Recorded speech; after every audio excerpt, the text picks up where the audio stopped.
first YouTube video. Let's see how this goes.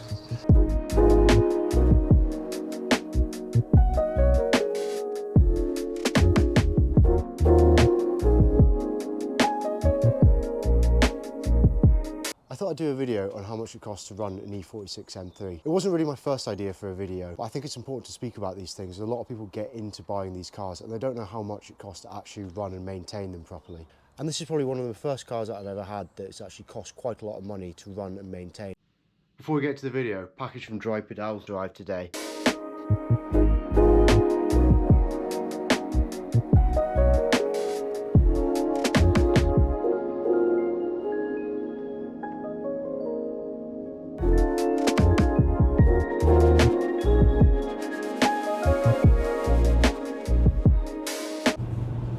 So first things first, servicing. Let's cover the basics. The S54 in the E46 M3 is a pretty highly strung engine, so it needs regular service. There's three different types of service that you can do with them. So first of all, you can just have a general oil service, which is exactly what it says in the tin.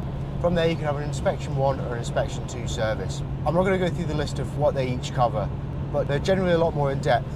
So the diff oils are changed, transmission oils are changed, there's going to be a look over the car, valve clearances might be done depending on exactly which service you go for and where you take it. So how much do these cost? For a normal oil service, you're probably going to be looking around the £200 mark if you take it to a specialist. For an inspection 1 service, you're about 400 to 450 quid. For an inspection 2 service, you're going to be looking about 800 to 900 pounds, again depending on where you take it. Boot floors on these are known to crack.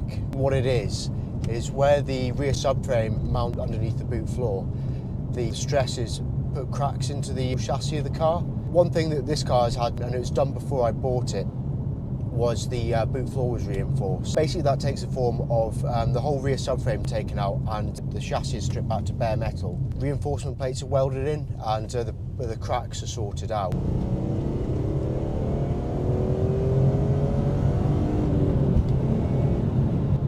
To stop it from happening again, a subframe brace is welded in as well, and that's what's been done on my car. So the total cost of this, it was done before I bought the car, and it was one of the reasons that I bought the car, but it costs around £2,000. It can really depend on the condition of what the car's like underneath once the subframe's taken off.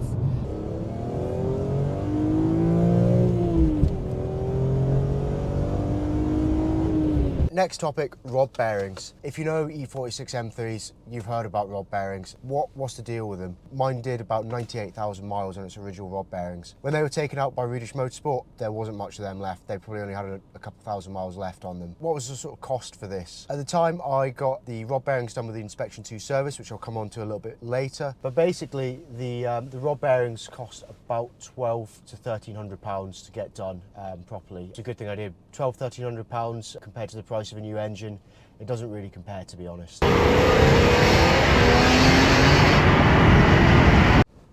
So what haven't I covered then? So I think first point is probably Vanos, part of the big three that everyone goes on about. I haven't had my Vanos done yet. I haven't noticed any symptoms, so I haven't felt the need to go and get it sorted out. If there is any of the symptoms that start appearing though, I'm just gonna get it done straight away. Consumables, something else that I haven't really spoken about. So how much do they cost? I've gone through one set of tyres, so you're about £700 for 4 tyres, and I've gone for Michelin Pilot Sport 5s.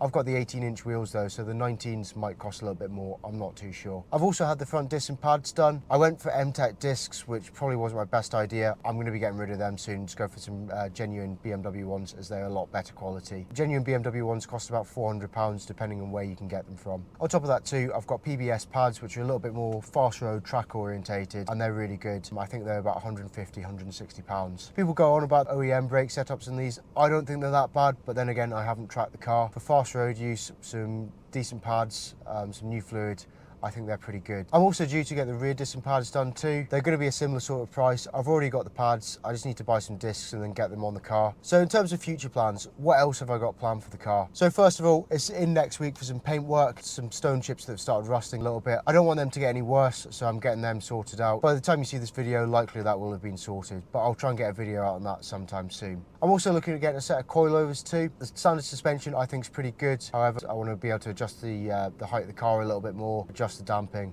Looking at KW V2s or something similar. If there's anything that might be a better option, let us know down in the comments. what your thoughts are on that. Apart from that, it's a really fun car to drive, so I just want to go out and enjoy the car a bit more. So I've got a few trips planned for this summer, so looking at doing a few trips across the UK and potentially one out to Europe. However, I won't give the details of that just yet as they're not finalised. So how much have I spent on the car all in? About 5.5 grand off the top of my head. Quite a lot of money, but I think it's worth it. It's a really good car to drive. The S54 engine is absolutely top notch. The noise that it makes, the response that it gives is absolutely awesome. You can't really beat it. The handling of the car, especially down a nice twisty road, you can't really beat it, to be honest. I've driven some really nice stuff over my time, but this has definitely got to be one of the best sort of handling dynamics that I've ever driven. It may not be the fastest car in today's age, especially with Golfs putting out 300, 400 horsepower, but in terms of feel, you can't really beat it. So I think the amount of money I've spent on this car is probably pretty worth it. Anyway, that's it for today. Hopefully see you in the next one. Thanks for watching.